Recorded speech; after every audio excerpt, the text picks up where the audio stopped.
Guys, welcome back to another episode of Atlas Survival Shelters. Now, I'm going to call this one Bunker Rescue Attempt. I don't know if I can save this thing. Wait till y'all get a load of this thing. This is pretty bad. This is horrible. Look at this. I can't make this stuff up. Oh my God, this keeps getting worse.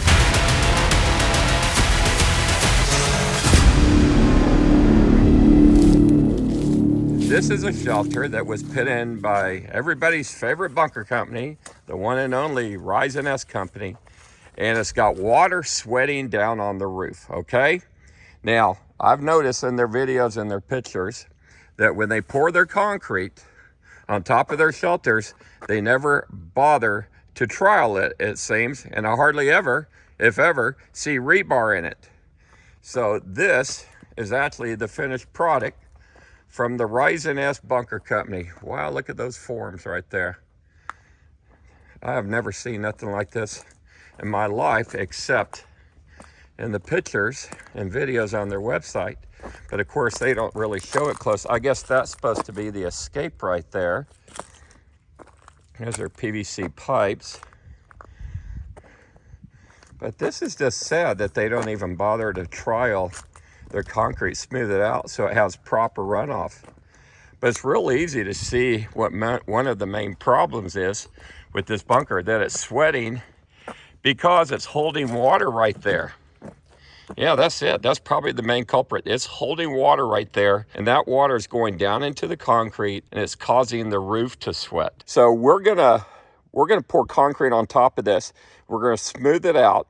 We're gonna try to get the water to repel off of this and come over here and get off here so it stops leaking in there. They're gonna have to add some earth on top of this. Now, obviously, they were gonna build a house here, but they decided not to because they're unhappy with the shelter. So they're pretty disappointed that they can't fulfill their dreams because of this company and the craftsmanship. This hatch is an aluminum roofing hatch, okay? It's not made to withstand tornadoes. It's not made to stop bullets. It's just a roofing hatch. It's an inexpensive way to be able to get up to a roof on a commercial building, but this is the hatch they put on their bunkers. But there's all kind of things here that we're gonna have to deal with. But for this shelter to work, because they're worried about, you know, the way the world is, you know, we could be in a world war here in a week or 2 months or at the end of the year, and they want a shelter they can go to. So I'm going to do my best to try and make this shelter inhabitable. Now, one thing I cannot do, in my opinion, when something is wrong from the beginning, you can't fix it and make it right unless you do some major changes. Now, one of the things that I do not approve of is this hatch goes straight down some stairs, okay? So if there's gamma radiation, it will go right down the stairs and into the shelter. You should have a 90-degree turn and it should travel some distance so the gamma radiation is attenuated by the turns in the hallway. The other things I don't like about these shelters is he uses PVC air pipes. So if there's a fire or somebody hits it with a four-wheeler, there's the overpressure blast valve right there. Can you see that? I mean, it's probably 2 feet down there. Huh. Well, it doesn't help to have that thing off. I don't like how they do their shelters. I don't think many of their customers really appreciate what they do.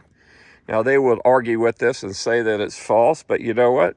One day, I'll have my day in court with these guys, and hopefully all the witnesses can come forward and tell their stories, their horrific stories that they've had with this company.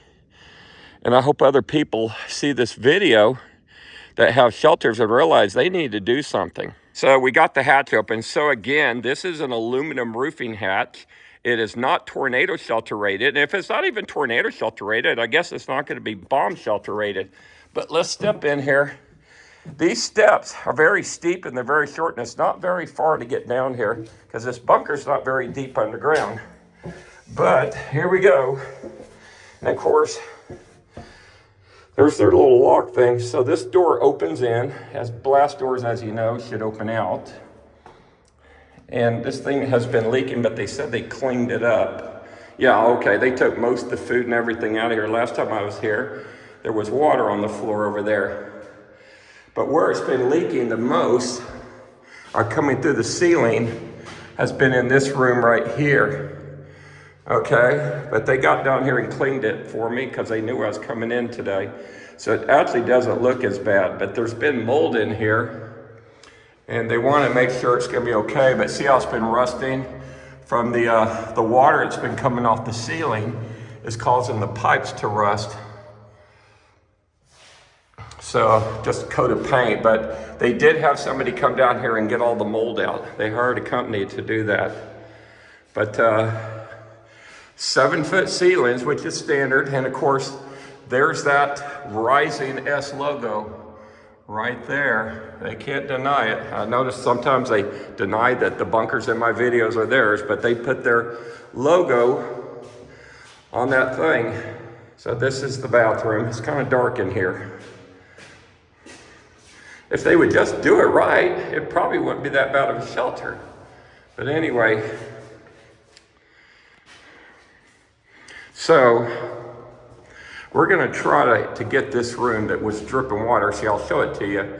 We're gonna try to stop that from happening and get this thing cleaned up. Going back here to see the infamous air system.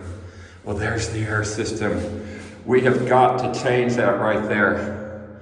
And of course, there's the Rising S logo right there.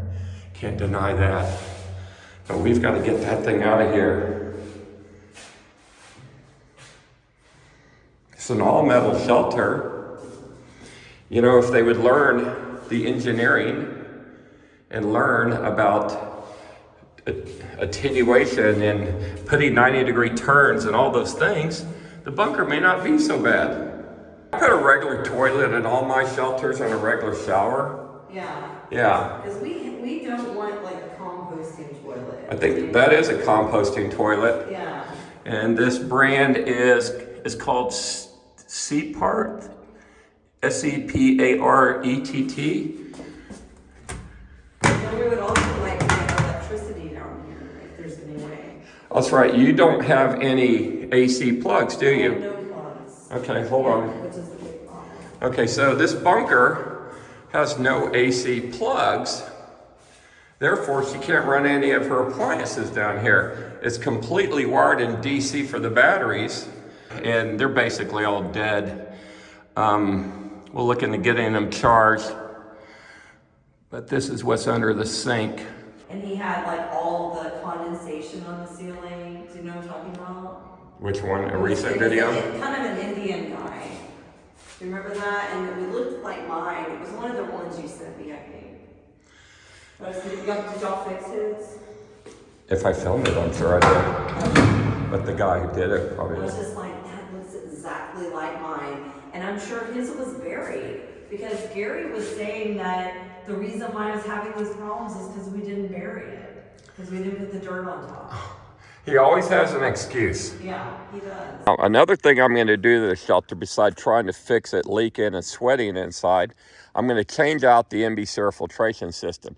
That little black plastic air system that's made by Rising S with this tiny little motor inside, according to the experts in Switzerland and in Israel, I've taken it and showed it to them all, they do not believe that it has enough suction. It doesn't have a centrifugal pump.